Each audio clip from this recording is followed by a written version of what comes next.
से होई ना अब भेंट, रोज पियब हम सिगरेट। तोहा से होई ना अब भेंट, रोज पियब हम सिगरेट। दिलवा रोवता हो अखिया जो आता, दिलवा रोवता हो अखिया जो आता। काहे भैलू हमसे डिस्कनेक्ट, रोज पियब हम सिगरेट।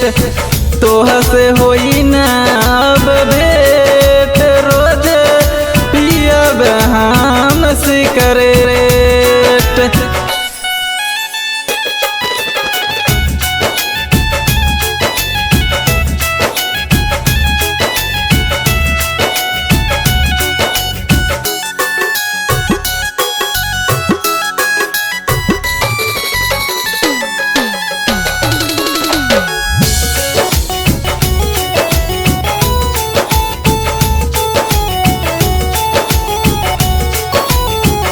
नाही देखले हो खबू हमारा जस दीवाना हो, तोहरे चलते छोड़ देहनी घर से खाइल खाना हो। तोहरे चलते छोड़ देहनी घर से खाइल खाना हो। नाही देखले हो खबू हमारा जस दीवाना हो, तोहरे चलते छोड़ देहनी घर से खाइल खाना हो। याद आई मिले वाला डेट, रोजो पियब हम सिगरेट। तोहा से होई ना अब भेंट, रोजो पियब हम सिगरेट।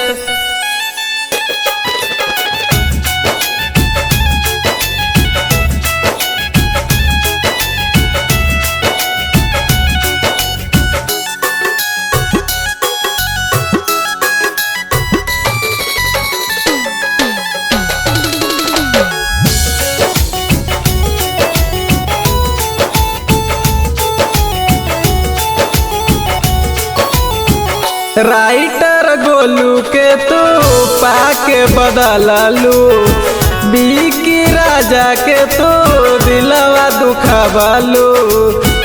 बीकी राजा के तू दिलवा दुखबलू। राइटर गोलू के तू पाके बदललू, बीकी राजा के तू दिलवा दुखबलू।